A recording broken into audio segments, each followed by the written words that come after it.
बांग्लादेशी घुसपैठियों के खिलाफ लंबा आंदोलन चलाया। 1985 में राजीव गांधी की सरकार से एक समझौता हुआ। उसके बाद अक्टूबर 2085 में ये पार्टी बनी और पार्टी बनते ही चुनाव में उतर गई और सत्ता में आ गई। स्थिति ये थी कि मुख्यमंत्री सहित उनके कैबिनेट के तमाम साथी विश्वविद्यालय के हॉस्टल से सीधे राजभवन गए शपथ ग्रहण समारोह में। इस पार्टी की सरकार 5 साल चली और उसके बाद पार्टी भी टूटी, सरकार भी गई। हालांकि लौटकर 1996 में फिर से लौट कर आए, लेकिन उसके बाद जो पार्टी टूटी तो आज तक खड़ी नहीं हो पाई। हालांकि असम में सरकार में है, शायद 8 सीटें हैं विधानसभा की, और लोकसभा की 1 या 0 सीटें हैं। भाजपा के साथ सत्ता में है। अब भाजपा से गठबंधन करके उसको कुछ सीटें विधानसभा की मिल जाती हैं और साथ रहते हैं तो सत्ता में भी आ जाते हैं।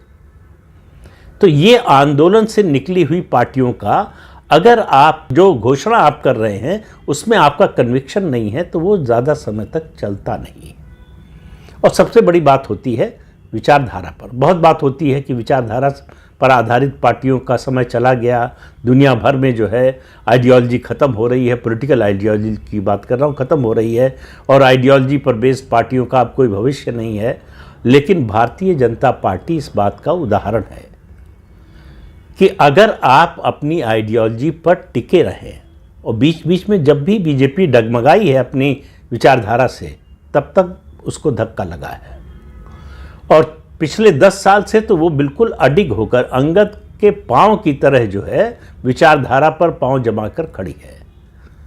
उसका नतीजा भी आप देख रहे हैं किस तरह का फ़ायदा उसको मिल रहा है।